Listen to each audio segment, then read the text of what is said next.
dreams just random images fired from an unconscious brain during sleep? Or something much more important, like life-saving inner guidance? How dreams can be healing and early warning tools for disease, financial crisis, or success. And love is still one of the behavioral science's greatest unanswered questions.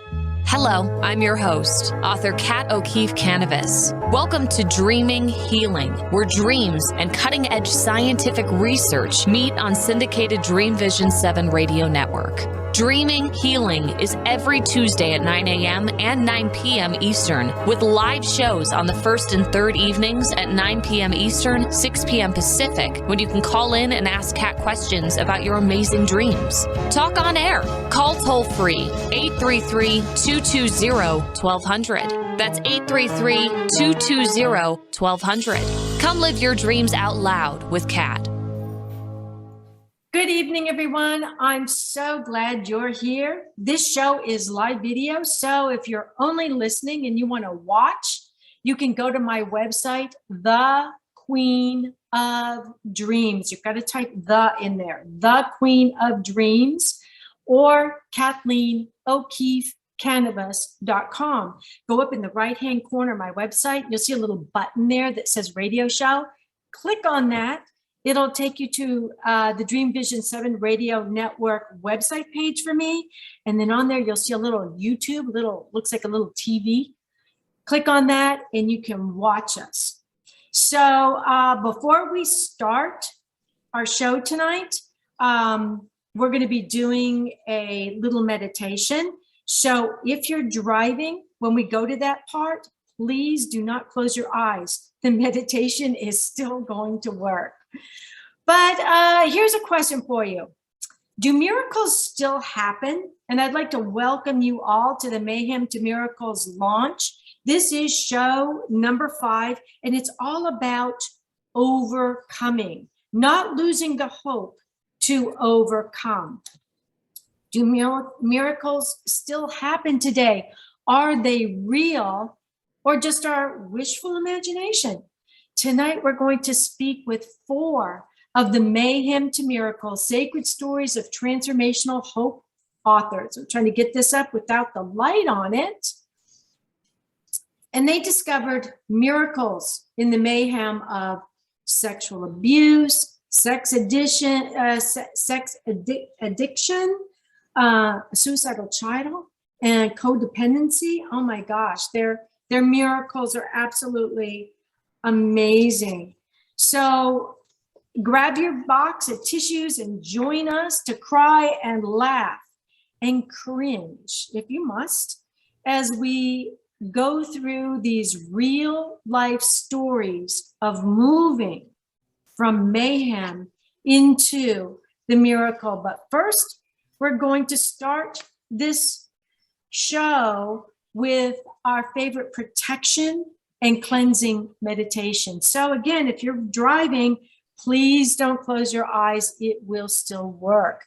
For those of you who are new to this show and you haven't done this meditation with us before, we're going to be taking in 3 really deep breaths, and we're going to hold them so that any negativity that you may have picked up this week, your lifetime, whenever, is caught in that breath of life. And we're going to blow it out across the room into the purple flame of Saint Germain, where it's going to be converted into beautiful golden light and return to the universe. That way we will not be littering with our negativity, okay? And then I want you to imagine a power gift, something powerful to you. It can be anything. It can be a piece of jewelry. It can be a gift somebody gave you that was special to you, a hair barrette, anything at all. It can be imaginary that you just hold in your hand, or it could be a rock, a stone, or a flower that you have. That's your power gift. And we're going to use that to create a mirrored bubble around us. Okay, ready? Kind of settle on your chair. Feel yourself getting grounded. And I want you to take a deep breath in. Hold it. Imagine any negativity, any anxiety going into that breath of life. Blow it out across the room. Just let it all out. Feel yourself just relaxing. Deep breath in. Any negative thoughts getting caught in that breath of life, like little specks of pepper? Something you said to someone, something somebody said to you. Blow it out across the room. One more time. Deep breath in. I want you to fill your lungs up completely. Feel that air going all the way to the bottom. Any negativity is caught up in that breath of life. Even negativity you don't even know you've got. Blow it across the room into the purple flame of Saint Germain, where you see it converted into beautiful golden light and return to the universe. And I want you to hold your power gift in your hand and use it to swing it all around yourself to create this beautiful bubble. Has all the colors of the rainbow in it. And inside that bubble is beautiful golden light. And only that, which is of the highest and best, brought by your spirit guides and your guardian angels, may be brought into that mirrored bubble of light. Everything else is reflected back from whence it came. We wish it so, and therefore it is. So feel yourself relaxing and coming back. Open your eyes slowly, and I'm going to tell you a little bit about our guest tonight. They're going to be talking about miracles that have happened in 2021. Miracles can be anything that happens in our life. And it's not just things that happen in the Bible. The 4 authors that we have on the show with us today have overcome sexual abuse, sexual addiction, a suicidal child, codependency, a divorce, and their miracles tell them, yes, miracles do still happen, and they're going to tell us their stories. They're here to share their insights on miracles in the new book, Mayhem to Miracles, Sacred Stories of Transformational Hope. So one of our guests is Laura Staley, and she is the author of My Son and Me. Laura deals with a suicidal son in her story, and she finds the miracle in the mayhem of a parent fighting for her child's life. Her quote is, 2 lives, like 2 pearls, formed from that, from all of that grit inside the oyster. So if you kind of think about it, you know, and this just came to me, so I'm going to be asking Laura about it. When we develop a child inside of us, they develop almost like a pearl within us, the oyster. So Laura Staley is the founder of Cherish Your World. And Laura passionately supports people by guiding them to holistic transformations of space, heart, and life. Laura writes personal essays featured on self-discovery. And you can learn more about her at cherishyourworld.com.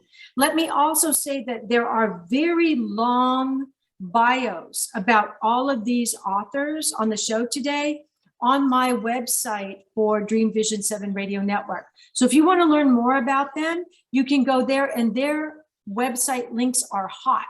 So you can click on those links. Laura's actually got 3 links on that website. You can click on all of them and just play on that page. The same thing is with Laura L.E. Gray in the book, and she is the author of From the Edge of Death to the Gift of Life. And as a young child, Ellie Gray is sexually abused by the parish priest. Yeah, you heard me right.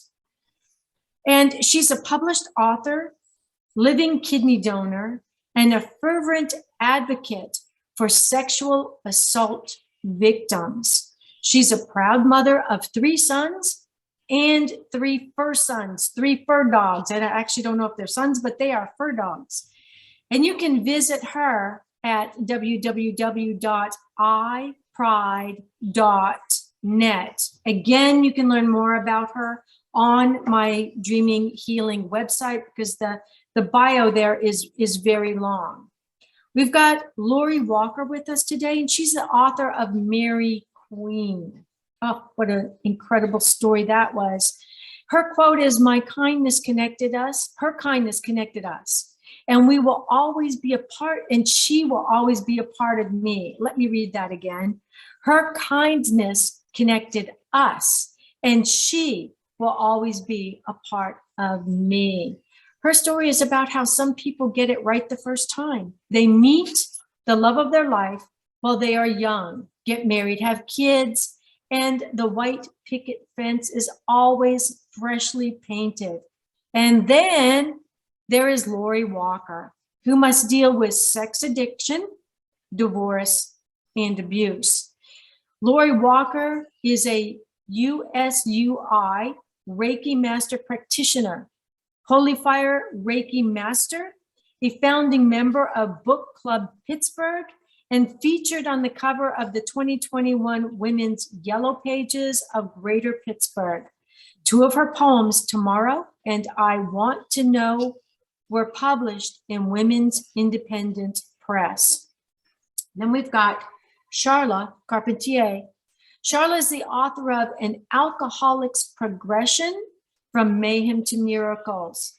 In a woman's quest to overcome the mayhem of alcoholism, she rediscovers herself and 5 miracles, not just one, but 5. That's pretty amazing. Most people search for one. Charlotte comes up with 5. So Charlotte Carpentier is a lawyer and recovered alcoholic who shares a passion for writing creative children's stories, a love for teaching, family, travel, adventure, and all the world's amazing creatures. Most certainly, llamas. Charla's a mother of 4, artist, writer, and poet. She created the Love Llama character. And so love is spelled with 2 L's. It's the LLOVE, the Love Llama character, and co-authored the Love Llama and Friends series with her cousin, Monica Kirkus. And you can learn more about her at www.thelovellamanandfriends.com. And don't forget, it's the love with 2 L's, llama and friends.com. So welcome to the show, ladies. We're so glad you are here. Thank you. Thank you so much. It's great to be here. Hello to everyone. So I want to start with Charla. Charla, you felt like, your alcoholism and the ensuing mayhem were both progressive. You described them as progressive, like it just didn't happen overnight. Your childhood was full of codependency. Tell us a little bit about this. Tell us how your childhood became a reflection of your adulthood, resulting in this alcoholism, because I'm sure there are many people out there listening right now who are going, yeah, that happened to me, or did it? Yeah, sure. I think that for me, the family dynamic was that I was kind of the glue that held us together, and I was supposed to be the peacekeeper, and I was supposed to play, the good daughter, get good grades. Kind of, if I did everything right, then there was peace, so to speak. There really wasn't that much peace, but there would be some peace. And so I never really felt like I could be myself. I had to play a role. And that turned in, when I found alcohol, it gave me the illusion that finally I could be myself and I could take care of myself. I was always kind of taking care of everyone else. And that progressed into adulthood. I mean, all my relationships looked like me being the caretaker and not taking care of myself. Mm-hmm. Do you think that is something that that a lot of women experience, being the caretaker, trying to keep the peace, trying to keep a lid on everything. Do you see that as something that happens a lot in women's lives? Yeah, I do. I definitely think women are the, supposed to be super women, super mom, and the nurturers. And, if there's any kind of conflict, we're looked at to be that peacekeeper. That is true. And that's, I really do believe that that's one of the reasons why the majority of the stories in these books are women's stories. Those peacekeepers, those women who are trying to keep the lid on a pot that's ready to boil over, are the ones often living in the mayhem of life. And that's why this book is so important, because not only are they living in the mayhem, but they find that miracle. We all love stories about what people are going through when they're in crisis, when they're in chaos, when they're in the mayhem. But what's really important is hearing how they came through the other side as the hero's journey. So Laura Staley, I want to talk to you about that, because in the book you wrote, "My heart pounds. I dial 911. I feel my body center itself. I breathe deeply. I become the eye of the storm. Then my son is admitted to a psychiatric facility." Take us on this mayhem journey, Laura. Wow. Well, I'll first start by saying I love you, son, and to assure everyone in your listening audience that he's flourishing. So that's very much the miracle.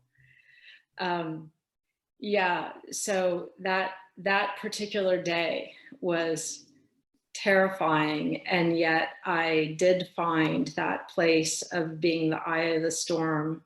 I had received text messages from his dad and his sister alerting me to, something is desperately wrong. Interestingly enough, he did not send me anything. I had early in the day picked him up from being with a friend. And I had a sense of, being his mom, right? I knew some of the backdrop and the context in which this took place. And yet it was still so shocking to have it go to this level. The marriage had ended. He lost daily contact with his dad and his sister. His sister went off to college. That day, I basically asked his dad to not return to the home.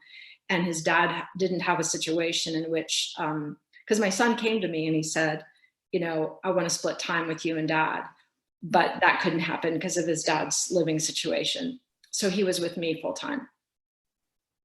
And this is a very intelligent, very sensitive and compassionate person who I know had accumulated a lot of debris, including the part about the angst in the marriage. So even when he's 9 years old, right, I have a moment, and I share this in the story, where he's, sitting there going, you and dad are arguing, is this really, are you gonna get divorced? And at that time when he was 9, I was like, I think we'll figure it out. We're smart people. But then here I am in the reality of the marriage ending, and then his struggles with his internal world. And I think that's really important for people to know. It was his internal world and his choices that he was making. And it was really important for me to navigate that mayhem, to stay distinct and separate, and to know that it wasn't my fault. Yes, did I contribute by arguing with his dad and, some of my behaviors to his own dad? Absolutely. And I continue to forgive myself for that.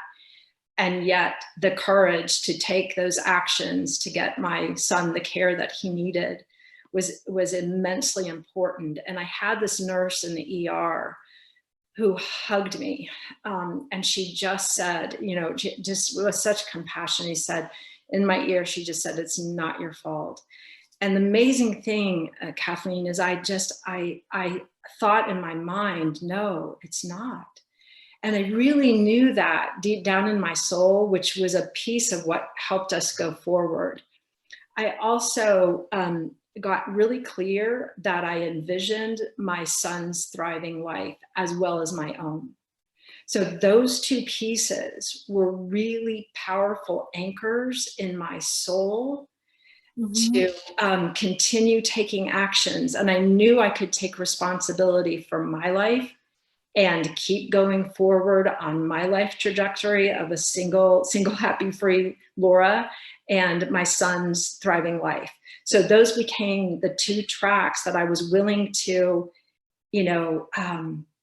focus on as the through lines that would take me through not only the difficult contested divorce, but also these struggles with my son. And at moments it was absolutely terrifying. And yet I always knew the next right action to take on behalf of my son.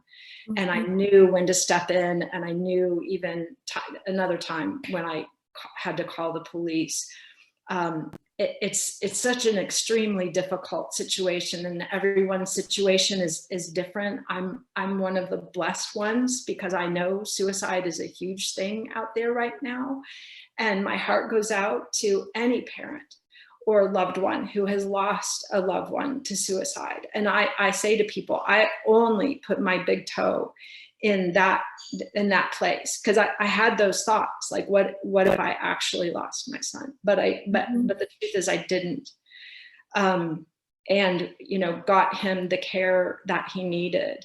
But of course it cycled down. There was another incident of him being hospitalized, and it was at that juncture that his dad and I really aligned with the care that he needed going forward, and that made a huge difference in his trajectory. I would also add that he broke the belief, which I think is really profound, that he was effed up. That was his way of saying it. And what he saw is he had done effed up things, which was absolutely accurate. And haven't all of us, right? At some moment, do that, right? Mm-hmm. And yet for him to recognize that core belief wasn't true, that he wasn't an F up, he had only just done effed up things. And it was a huge moment in his healing journey, and his recognizing that he could take new behaviors, he could take new actions, he could do new behaviors to forward his life and to heal and to get a handle on what turned out to be his own addiction issues and his alcoholism. So he took responsibility. We've got to take a break, Laura. I hate to cut you off. That's okay.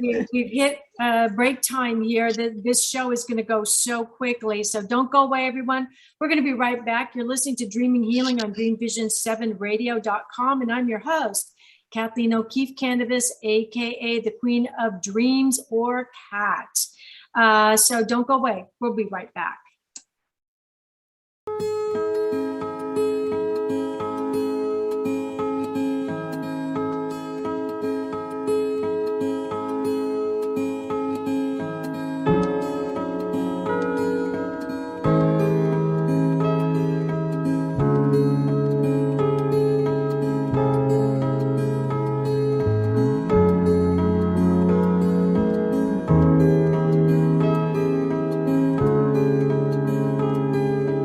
What if dreams can diagnose your life? What if we can meet the love of our life in dreams? Join host Kat O'Keefe Kanavos, the #1 internationally best-selling author of Dreams That Can Save Your Life, written with Duke University medical doctor Larry Burke. Dreaming Healing is where we'll explore dreams, research, and interpret dreams from you, the caller. Dreaming Healing Shows can be heard every Tuesday at 9 a.m. and 9 p.m. Eastern, with live shows on the first and third evenings at 9 p.m. Eastern, 6 p.m. Pacific Time on syndicated Dream Vision 7 Radio Network. Come live your dreams out loud with Kat. Omega Institute, offering workshops, retreats, and online learning dedicated to awakening the best in the human spirit. For over 40 years, Omega has seen more than 1 million people come through its doors to grow, learn, and find a greater sense of purpose. With over 350 workshops to choose from, Omega offers something for everyone. Located in Rhinebeck, New York, just 90 miles north of New York City, Omega's natural environment and quiet pace allow for extraordinary experiences to unfold. Learn more at eomega.org or call 877-944-2002. Again, 877-944-2002. Have you met your physician within yet? The Nautilus and multi-award-winning book, Surviving Cancerland: Intuitive Aspects of Healing, is a memoir that takes you down the rabbit hole of healing dreams and interpretations, mixed with conventional medicine and treatments. Listen to the hookah-puffing caterpillar ask, "Who are you?" Dr. Bernie Siegel says Kathleen's story is powerful, honest, and eye-opening. Surviving Cancerland: Intuitive Aspects of Healing by 3-time breast cancer survivor Kathleen O'Keefe Kanavos. Buy the book and audio at KathleenO'KeefeKanavos.com and worldwide through Amazon and other retailers.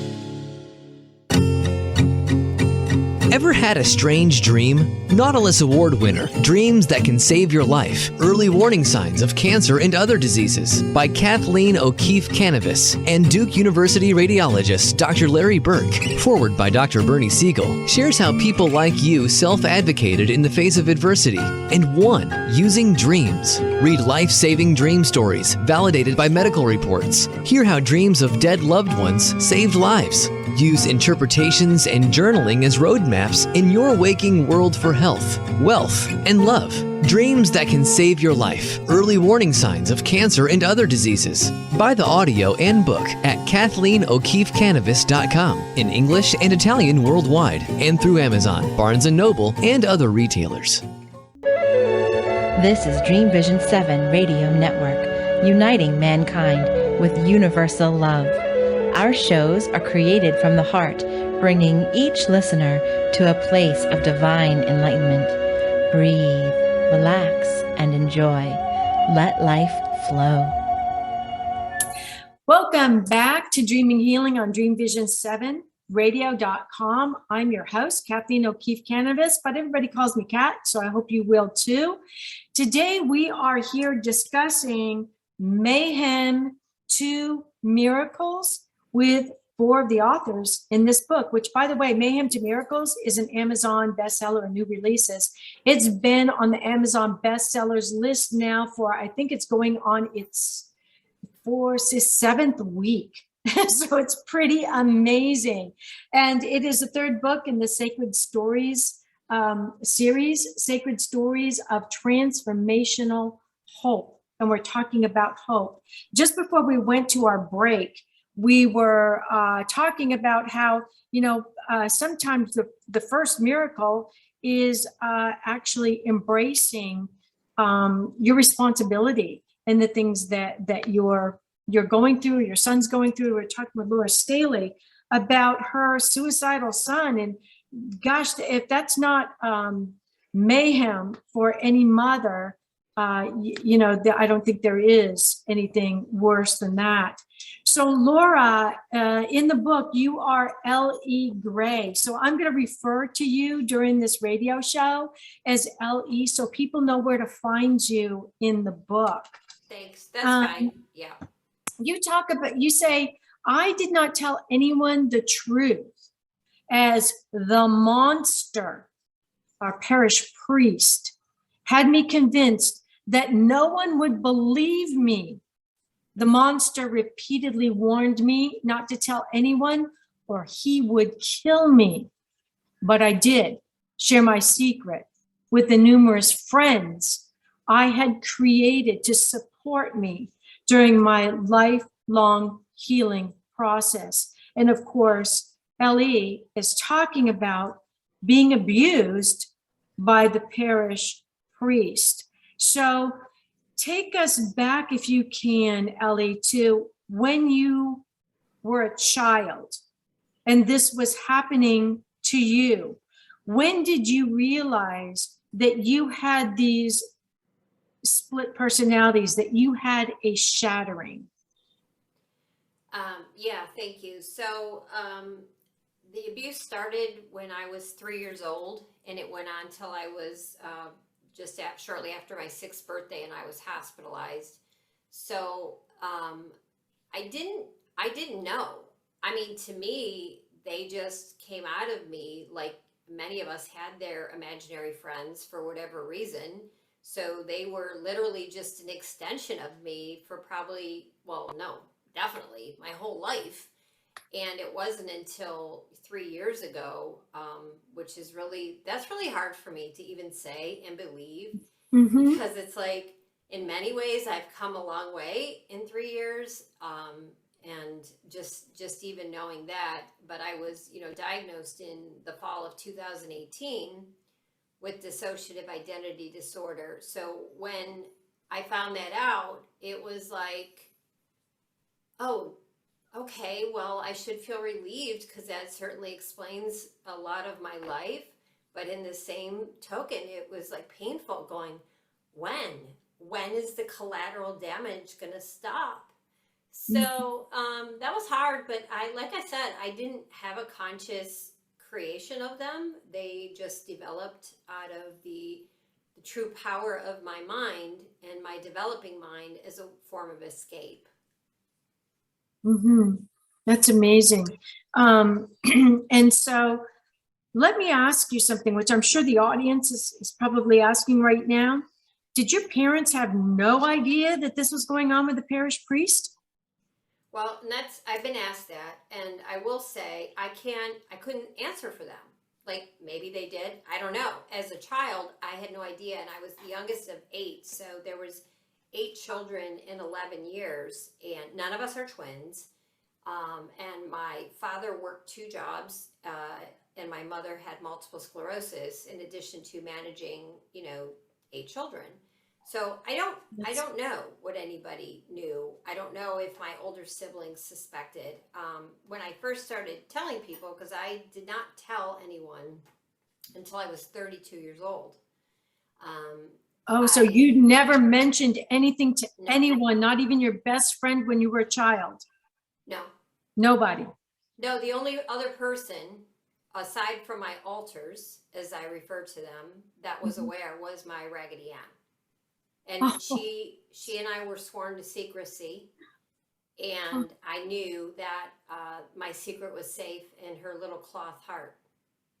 Oh, I told you guys you needed to bring your tissues with you. Oh my gosh, if that doesn't have you welling up, nothing will.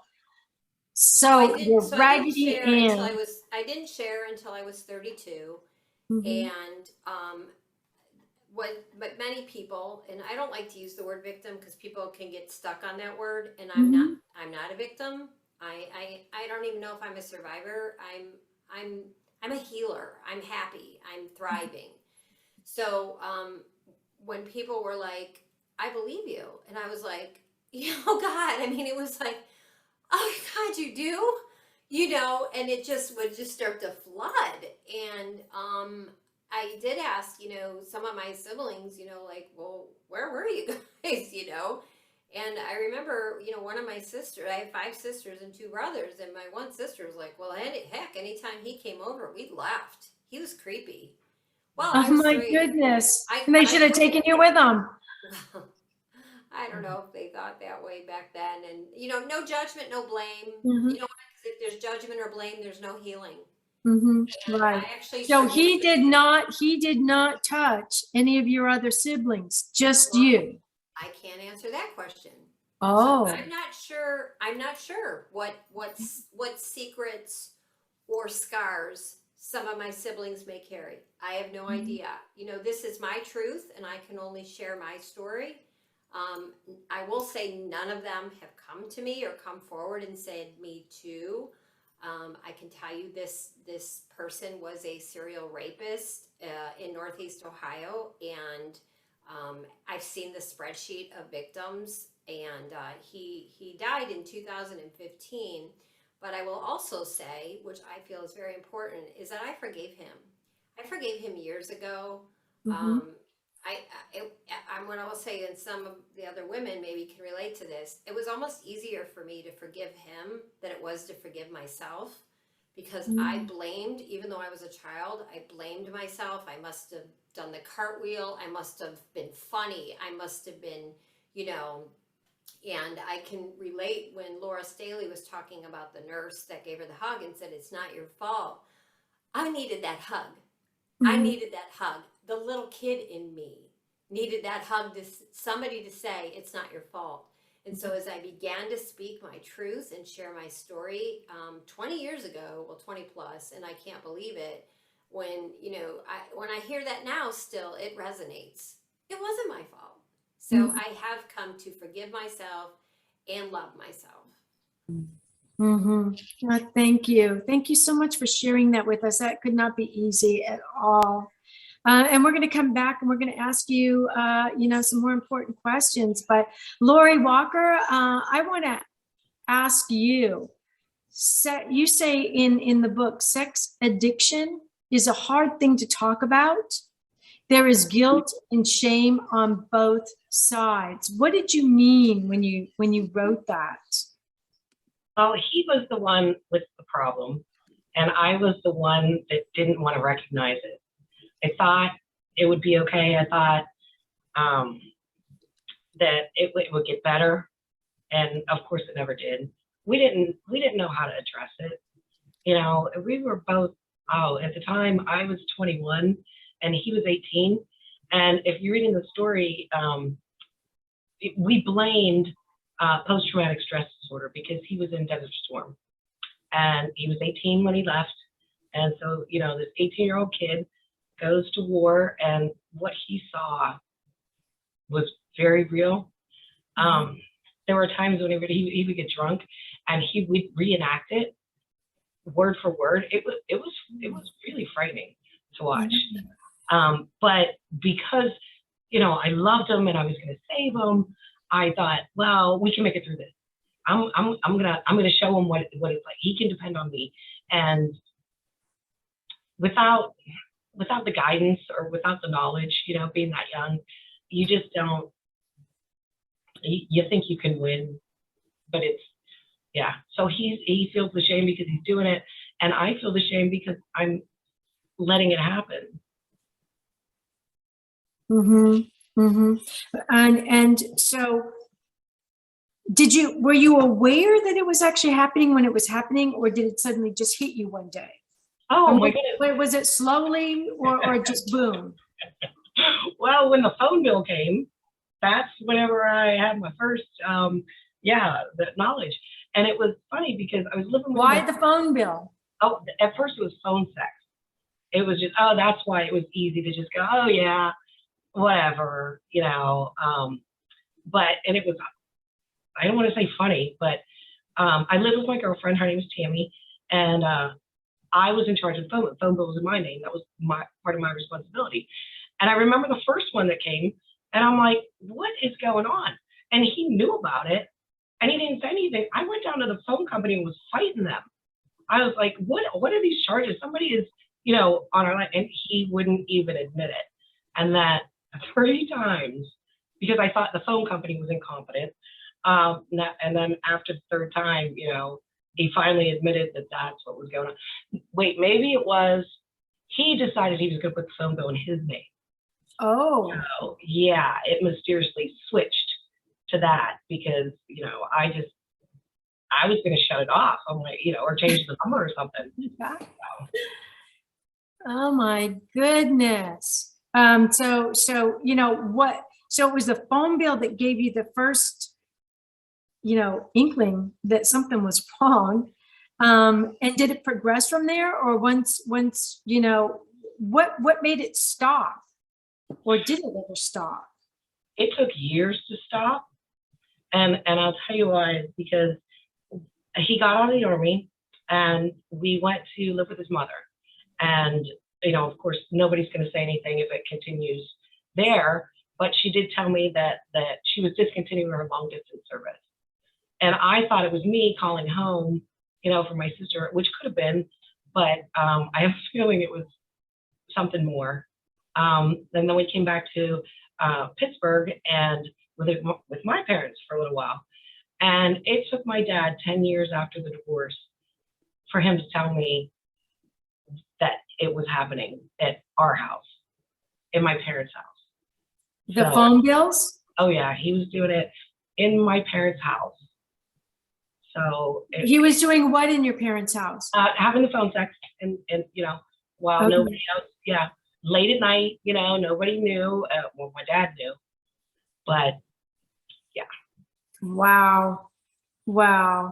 Did it ever progress to anything beyond phone sex? I mean, were there other problems with the sex addiction too? Yes. Yeah. The first affair that I found out about was, I would work the first shift and he would work second shift. By this time he was a corrections officer, and he would go out after work with his friends, and he came home with a tattoo of an eagle on his chest one night. And I was like, well, where'd you get the money for that? And he said his friend gave it to him. And then my girlfriend's husband, those two were friends. So I almost said his name. Can't do that. The two guys are friends, and he's bragging about I got this tattoo, and I said, and the other friend asked how much he paid for it. And he goes, well, do you know how much I told Lori I paid for it? So I thought I caught him in a lie about money, and so when I confronted him, everything fell apart, and he just finally admitted that it was his girlfriend. Oh my goodness. Yeah, the girl, and this is the first time that when we were married that this came into the picture. So she would come over in the mornings while my son was at preschool, and she worked at the prison. She was a corrections officer, female corrections officer as well. So so that's when I left him, and I came home. I went back to my parents, and that only lasted a week. He was a sweet talker. Oh, you want to talk about charming? They usually are. We got to stop here to go to a break. We're actually a minute over it. But when we come back, we're this was really interesting insight. I'll bet you there are a lot of women going, okay, her story sounds similar to my story. So don't go away. We're going to be right back. You're listening to Dreaming Healing on dreamvision7radio.com. And I'm your host, Kathleen O'Keefe Kanavos, aka the Queen of Dreams. And don't go away. We'll be right back.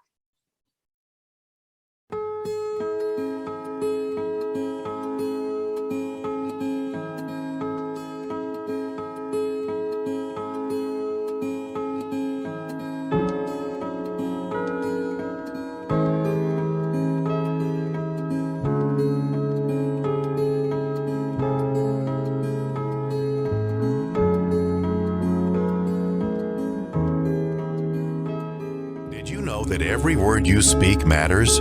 What you say and how you say it can make or break a relationship or shift the outcome of any situation. Are your conversations making a difference? Faith in God, gratitude, authenticity, and giving are Teresa Velarde's heart. It's in this spirit that she's focused on making a difference in the lives she's blessed to touch. Conversations That Make a Difference is now on syndicated Dream Vision 7 radio network every Tuesday at 5 a.m. and 5 p.m. Eastern Time, with live call-in shows every first and third Tuesday at 5 p.m. Eastern.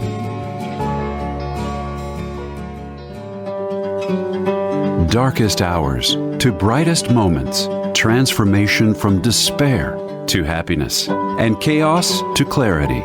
Real people, real pain, real healing. Life-threatening illness, death, abusive relationships, divorce, and overcoming addiction are challenges these men and women faced head-on. See how they emerged stronger and happier.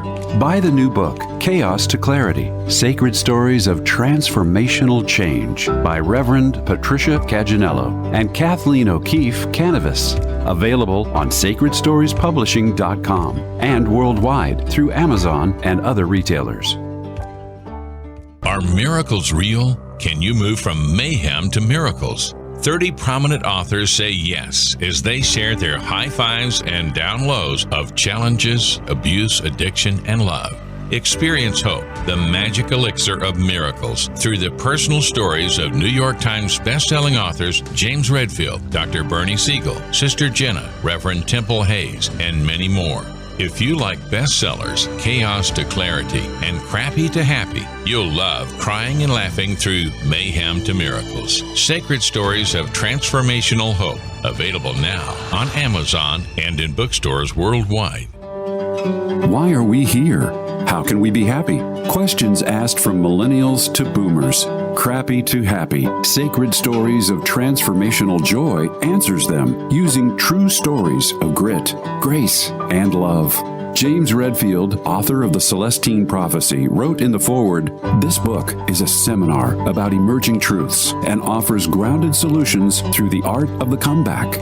Dr. Bernie Siegel, a contributing author, wrote, "Bodies die, but spirits and consciousness survive and recycle." So, grab some tissues, open your book, and prepare to cry and laugh till it heals. Crappy to Happy by Reverend Ariel Patricia and Kathleen O'Keefe Kanavos. Available from Amazon, Barnes & Noble, and booksellers worldwide. This is Dream Vision 7 Radio Network, uniting mankind with universal love. Our shows are created from the heart, bringing each listener to a place of divine enlightenment. Breathe, relax, and enjoy. Let life flow. Welcome back to the third section of Dreaming Healing on dreamvision7radio.com. I'm your host, Kat Kanavos, and we are discussing Mayhem to Miracles, Sacred Stories of Transformational Hope. We have 4 of the authors from this book in here, and I just want to let you know it is available right now on Amazon. So if you want to fact check us, you can go to Amazon right now. So just before the break, we were talking about the sex addiction. And I got to tell you, during the break, we were talking about how just talking about this stuff, even though it's been years and years later, it is still emotionally charged. So like I said before the show, I hope you've got your box of tissues with you because you're probably going to need them. But now we're going to switch gears. We're going to go into the miracles in these stories. And you're probably sitting there thinking, there's miracles with this? Yes, there are. That's why we have this book. It's not just the chaos and the mayhem in these stories. It's the miracles that came out of them. So, Charla, you talk about walking through the doors of Alcoholics Anonymous was the first of your 5 miracles. Please explain that to us. Sure. This is the fun part, right? The miracles. Yes, this is the fun part. This is where we're going to get together now. Oh, my goodness. And I'm the host. I'm trying to hold it together here. I almost broke down twice. I know it's hard. It's good. It's the healing process. So yeah, I got to a point where I wanted to stop drinking and couldn't. It had progressed to that point, and my being a mom was being affected. So that's when I didn't care about myself, how I was harming myself. When it started harming them, because I hid it for a long time, then I said, I can't do this. And that's what motivated me through the doors, 12-step recovery. It took me a little while to actually turn it into, I'm doing this for me. I was really doing it for the kids at first. And, so that's a miracle, just getting to that point. Absolutely. Another miracle is that I am doing this for me. I do self-care and love myself, all those things that I didn't have, that I was using alcohol to fill a void in my life. I got the strength to go through a divorce. That was another codependency thing. And I was just caretaking and giving away myself and, doing the right thing. Meanwhile, I was miserable, and so much pain and suffering. So to take that power back, that's a miracle, absolutely. Then I was able to switch careers and become a children's book author. And that's another miracle. I never really thought about what I wanted to do. It was more like what society wanted me to do, or what my parents, what are the smart choices to make versus what's my authentic self. So I was able to discover that.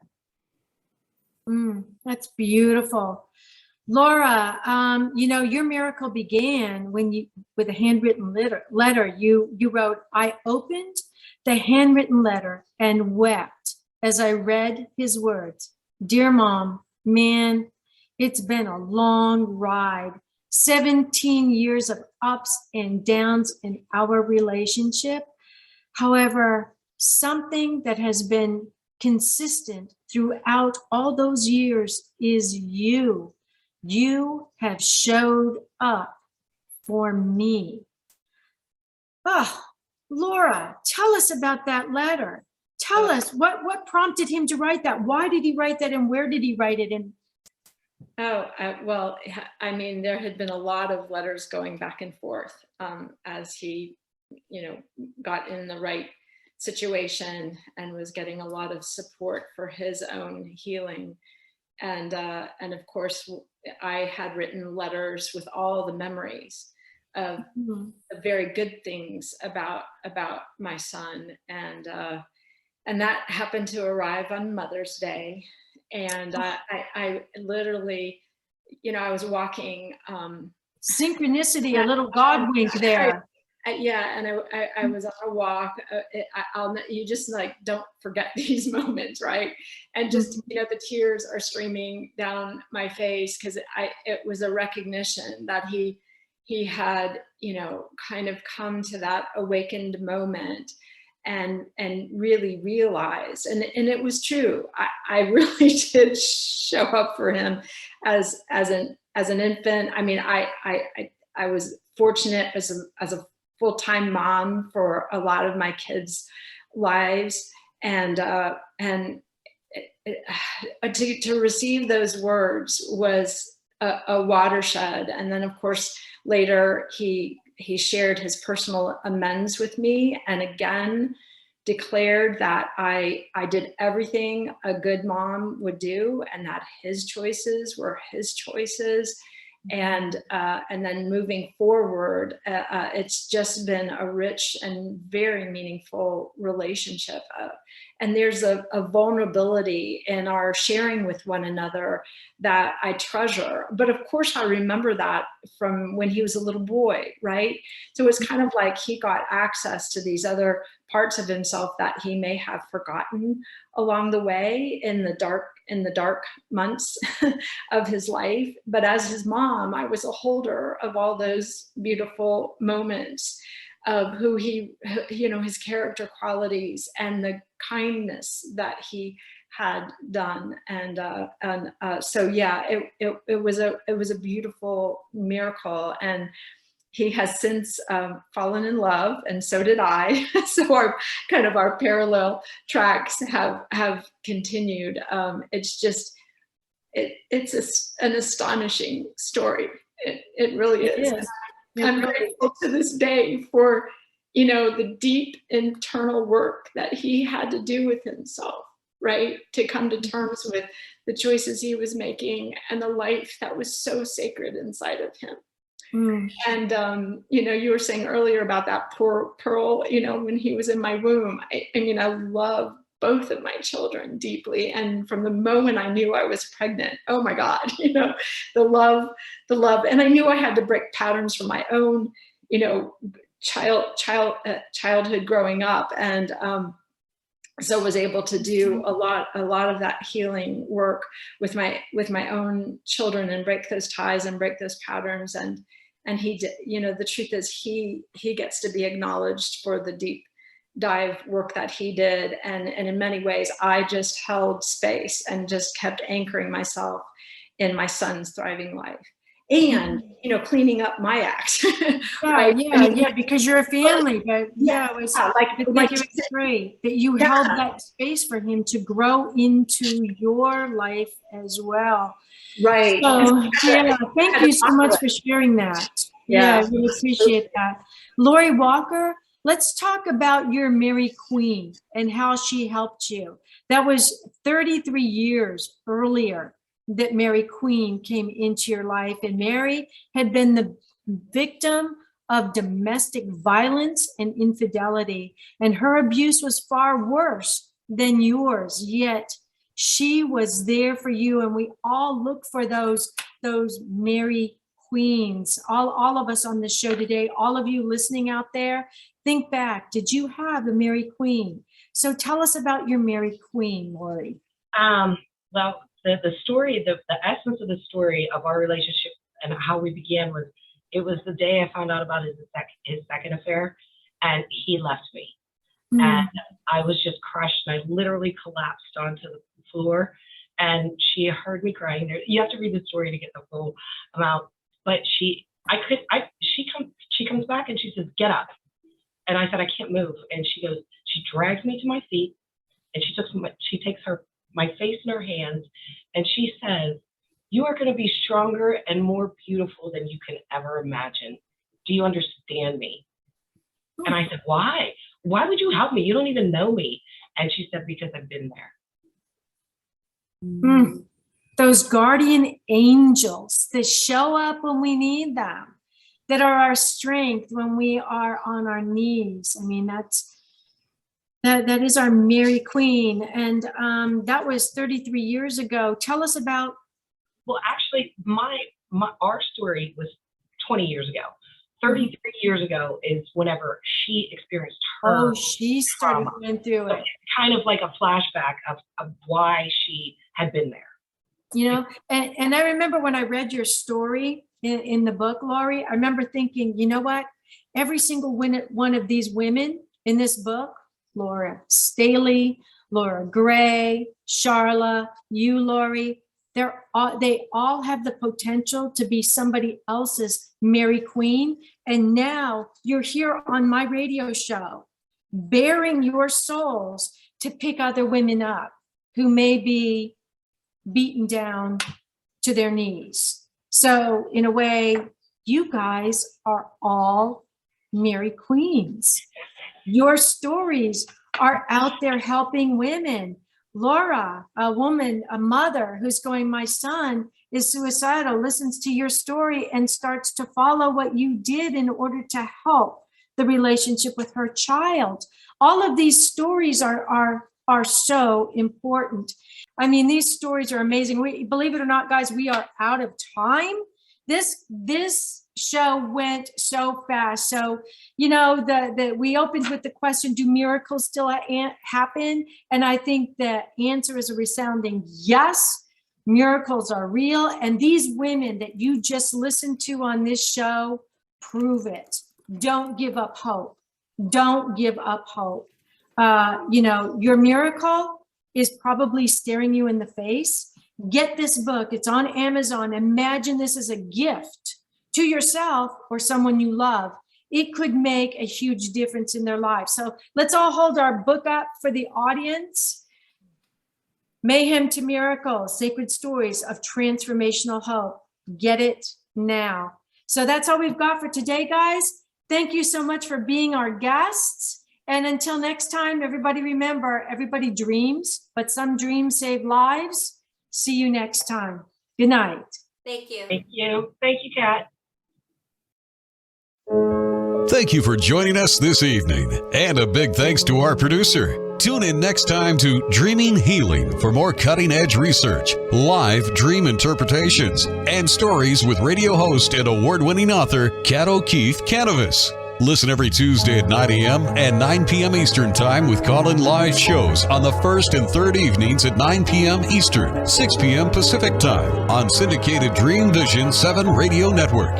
Remember, everyone dreams, but some dreams save lives. Live your dreams. Find more about Kat at KathleenO'KeefeKanavos.com. That's Kathleen with a K. OKEEFEKANAVOS, or The Queen of Dreams on Google search.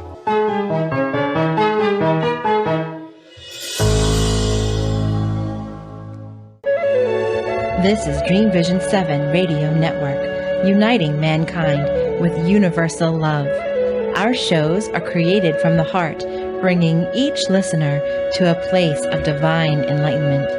Breathe, relax, and enjoy. Let life flow.